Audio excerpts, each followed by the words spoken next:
from the tech industry. I used to manage the innovation team at Adobe. Before that, I came from a self-taught computer science background and used to work in the special effects industry and a couple of game companies and things like that. But and then had an entrepreneurial career as part of that. But the part that gets kind of interesting for me is the sort of moment when I became fascinated with how come we don't expect children to be competent anymore. And by competent, I mean in that sense where you meet someone and they just kind of like get things done and know how to do stuff, and new things come up and they're like, they roll with it. It's a constant adaptive process. And I started my summer program, Tinkering School, as a laboratory for me to explore ideas about what kinds of experiences predispose children to becoming competent, becoming lifelong learners, engaged sort of change makers. And I did 6 years of kind of experimenting with that, and then I felt like I had a few ideas right. I still think they're mostly right. I've had to adapt them a little bit, but that led me to start Brightworks, which is a K-12 school in San Francisco. So that's what I do now. I call it I'm the principal of a school, but the co-director technically. But it's based on the ideas that were forged in Tinkering School, and it creates a unique learning experience. Based on the idea that what? Based on the ideas that were forged at Tinkering School. Okay. And it borrows ideas from a lot of other pedagogies, but the hypothesis we start from is that the active form of doing, be it creating, making, performing, exploring, that is the best context for all forms of learning. So that's what we create there. We have kind of unique pedagogy based on these 7-week arcs that we call them, and they explore a topic. Each arc has a theme. The current theme we're working on right now is called By Hand, and it looks at the hand and the role of the hand in human development from as many different perspectives as we can. So we have an artist in residence program where we built we call it the art habitat inside the school, where artists move their studio into the school for a week at a time. They work from there. The kids kind of flow in and out of their space at their option. And we have scientists and craftspeople who use their hands to make their living. We had a man who lost a hand come in with his robotic prosthetic and talk about his life with the kids. The kids go out into the world to visit studios and places where they make furniture shops, where they make things by hand, the tortilla shop. It's as many different ways as we can look at the notion of things we do with and by our hands. And so that's just a glimpse of How do you know that they're learning anything? And how do you know that they're learning anything? So to answer that question from my perspective, I'll tell you a quick anecdote. When we were about 2 weeks away from opening the doors at Brightworks, which just started in September, so this is a very new program. Someone from the UC Berkeley education department, and I can't remember his name, but one of the professors sort of contacted me, and we had a phone conversation where he asked if he could basically embed for a few days a week students from his graduate education program, and I can't remember what specific slant he was taking on it. And I said, well, to what end and what, how do you imagine it? And he said, well, we were thinking they would sort of do a fly-on-the-wall observation, and then they would do sort of weekly assessment of the children to see which of the ideas are sticking and things like that. And I said, well, I'll tell you what, you can come do that if you wait until 10 years after the kids graduate to assess them. Because we're informed by the body of research that shows that so far every form of assessment we've come up with has been harmful to a greater or lesser degree. But there appears to be no way, it's a Heisenberg uncertainty problem. You can kind of look at where the children are, but doing so disturbs where they're going, or you can let them go and wait to look at where they've been. There doesn't appear to be a in some ways disruptive, and you'll forgive me for sort of condensing a lot of these ideas into simple ideas, but even the most non-invasive techniques appear to change the approach that the adults who are working with the children do. And so there are secondary negative effects to the assessment. So we don't assess the children at our school. You don't at all? We don't at all. Yeah. We don't measure. We don't measure growth. And in fact, Use your sticky. yeah. You have them? Yeah, I do. Okay, we'll use them. We maintain an incredibly low student-teacher ratio of 6:1. The teachers, who we call collaborators, not coincidentally borrowing language from from so many different things, the collaborators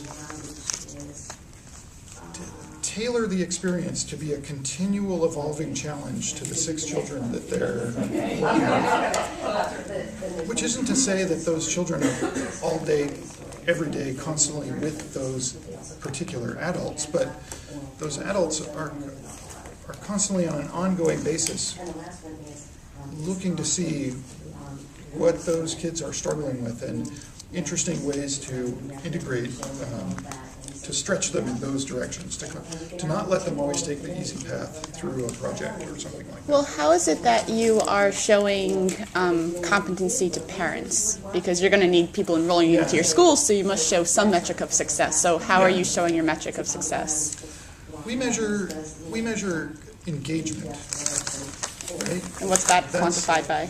Well, that's quantified by, let's say,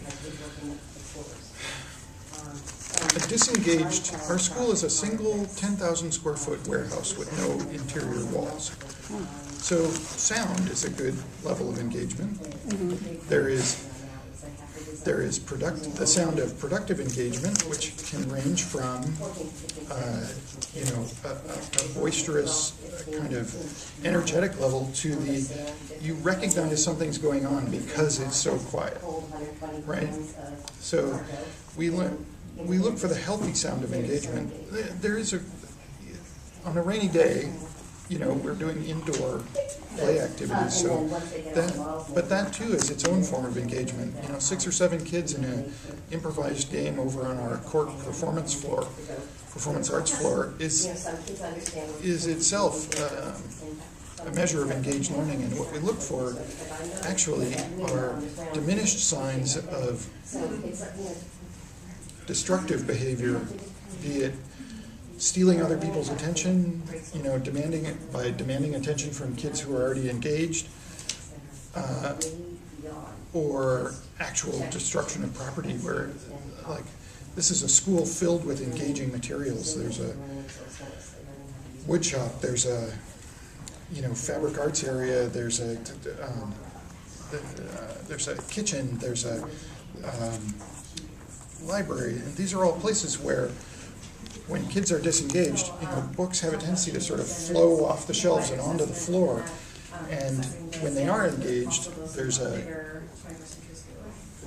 measurable difference in the chaotic behavior and the destructive behavior of just like sifting through things for the sake of destroying order. Does that make sense? I recognize that it's a hard thing to quantify, but when you come to pick up your child at the door of our school and they're in tears because the date is over and they're like, can we just stay for another hour because I'm working on this thing? Then you're getting it right. How do you prove that they're getting a well-rounded education and not that they're just enjoying building a toy car?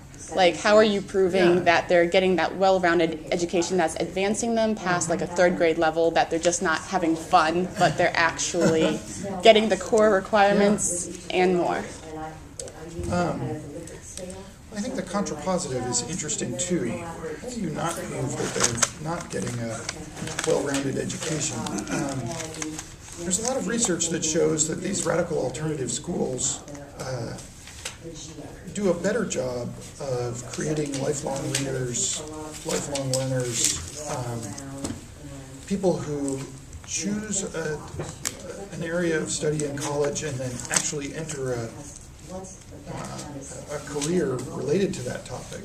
Those are all metrics of how well these unstructured schools do in preparing people for life. And that's why I told the gentleman from UC Berkeley that, you know, we wanted to wait and be patient and look at the long-term impact of this rather than the short-term, day-to-day, week-to-week, month-to-month, year-over-year. I think that children demonstrate competence in a wide degree of activities if you merely observe their output. You know, their productive, what it is they've done and what they've created and what they do with their time and how they choose to use their time.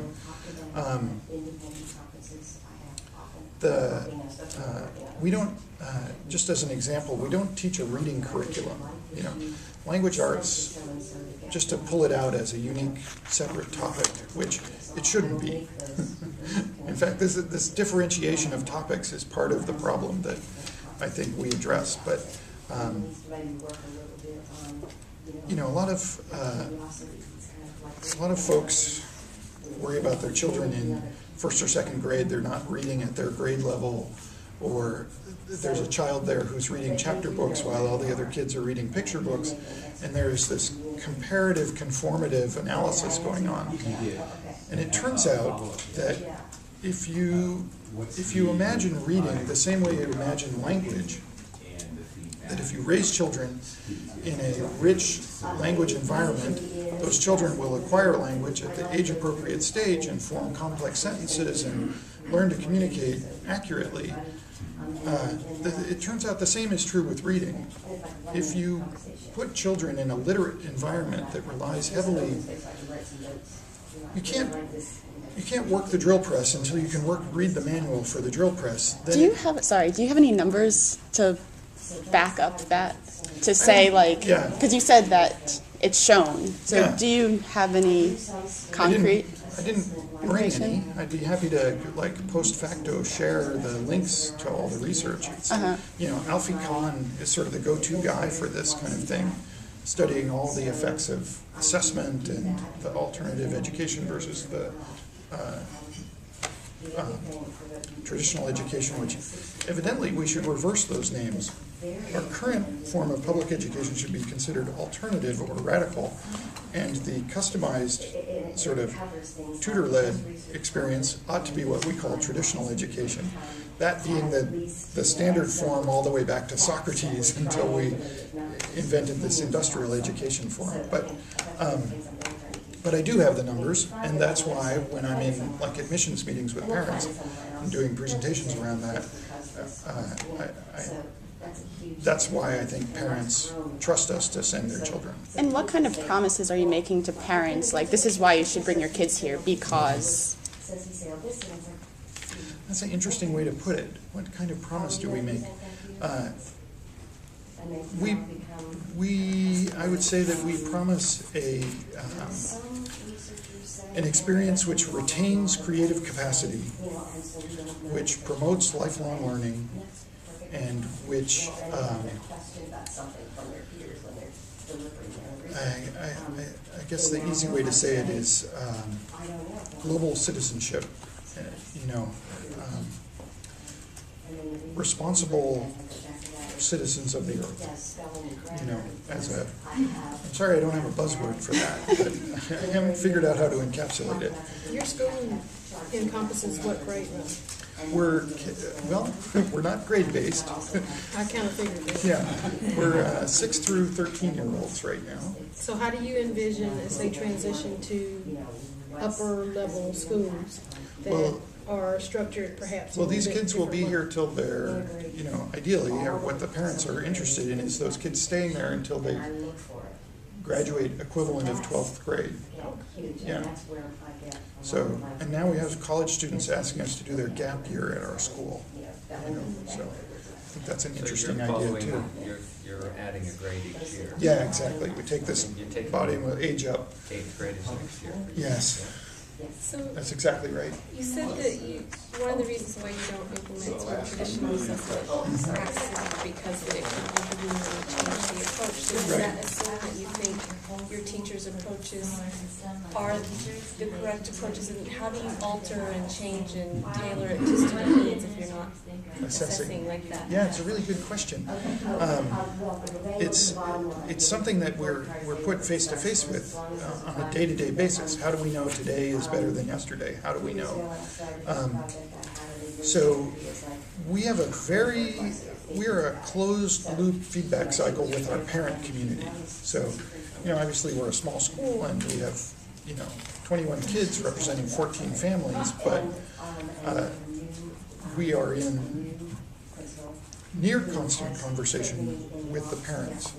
And the result of that is an ongoing kind of, and there's a certain amount of, I'm trying to think of a polite way to talk about this, like your child, the last half hour of the day your child has a bad experience, and now that becomes the report for the day when the child goes home. How was your day at school? They report on the last half hour. Part of what supports communication with the parents is we maintain a daily blog that is a live accounting of everything that happened that day, or as near as we can capture that. We ask the parents to use that as a form of reflection with the children at the end, a couple of times a week, to go through what happened over the past couple of days, talk about the stories, and to help the kids tell stories based on things more than just what happened in the last half hour of the day. And we're just starting to see the benefits of that. It helps with the retention for the kids, and it also helps with the kind of feedback from the parents about what ideas are sticking and what growth they're seeing. And so far, we have about a 98% positive growth report from the parents. So that's one thing we do assess, is which of the families are reporting sufficient and positive development on their children. So they're they're contributing to the blog, or you're? The parents don't. We write the blog. Okay. They use it as a reflection process with their kids, and then we interview the parents to see how it's going. How do they know that's not just normal growth and it's due to your school and not just being older and getting Right. smarter? So here's the thing that works for me in the research of progressive schools versus traditional curriculum-based schools with testing and grades shows that across the board, and this is another one, do I have a blog that links to this? I bet I could pull it up. Yeah, shoot. It's not on the school blog, it's in the parent community blog, which is sealed. It's not publicly accessible. Oh, I could log into it. I'll do that at the end of the interview and link to this study. 5 minutes. 5 minutes. Okay, here's the soundbite on this study. This study shows 5 minutes. 5 minutes for them to ask you. I would like Okay. to take, because you can explain this project, but I want them to ask you questions about Okay. assessment that's going to feed their thinking. Well, I think we're doing that. Yeah, I know you're good. Okay, It's great. But Yeah. if you haven't asked a question or if you have more questions, just a couple minutes left. Yeah. So, a kind of longitudinal study of alternative education in the United States finds that those people who attend alternative schools report higher levels of happiness and financial success later in their lives than children who are taken through the standard curriculum. And this is actually across the board, ranging from the most radical sort of Sudbury style zero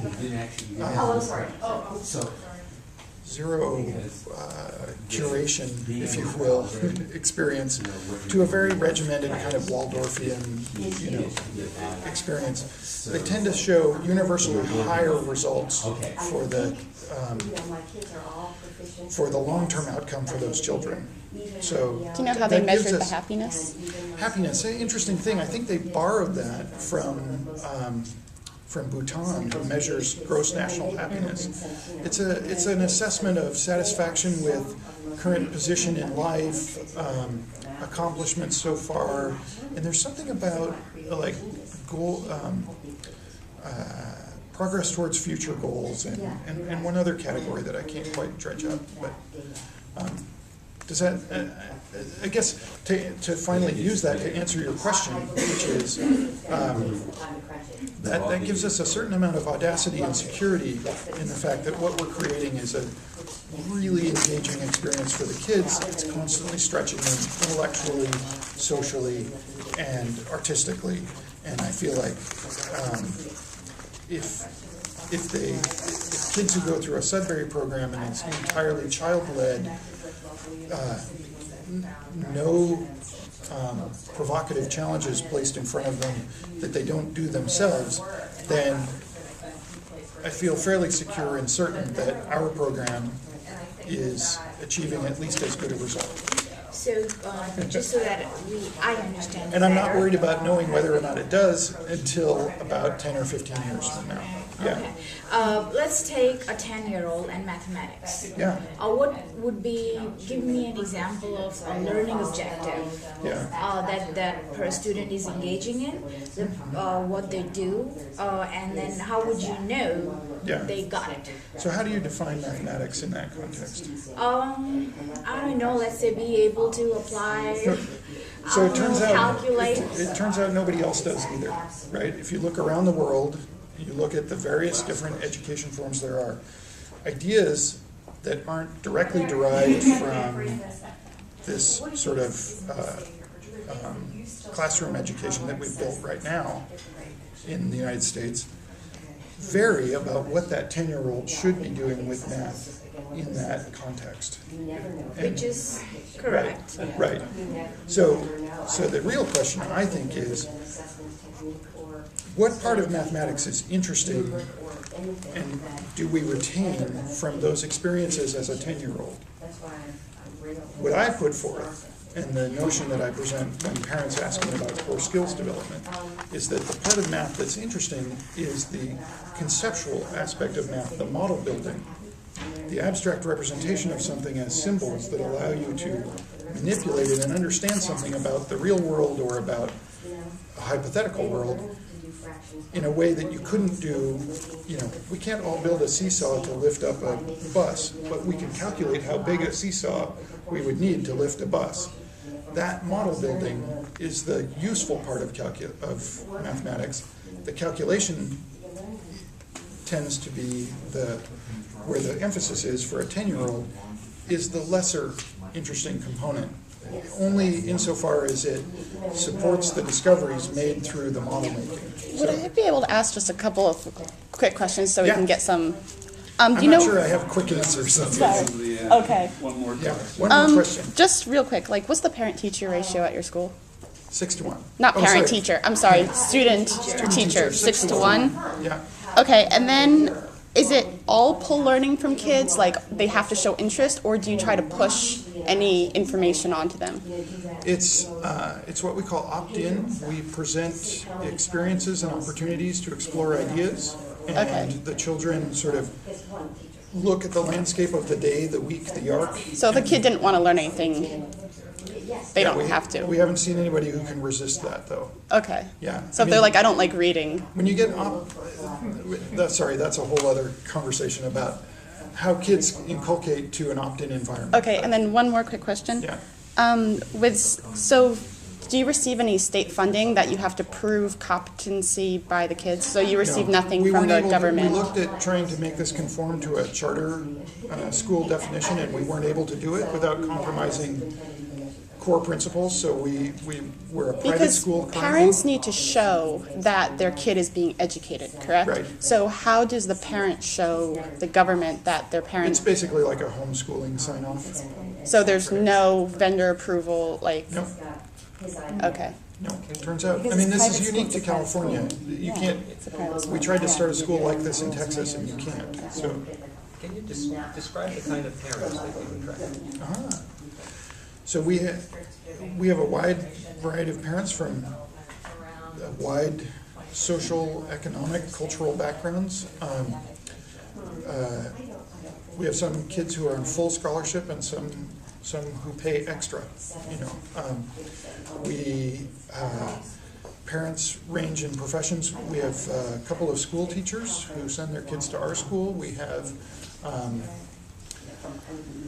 a lot of, you know, when you're in San Francisco, you attract a lot of entrepreneurs and people who are not risk averse, especially when you're the very first year of a entirely new pedagogy that was described to them solely as a cartoon.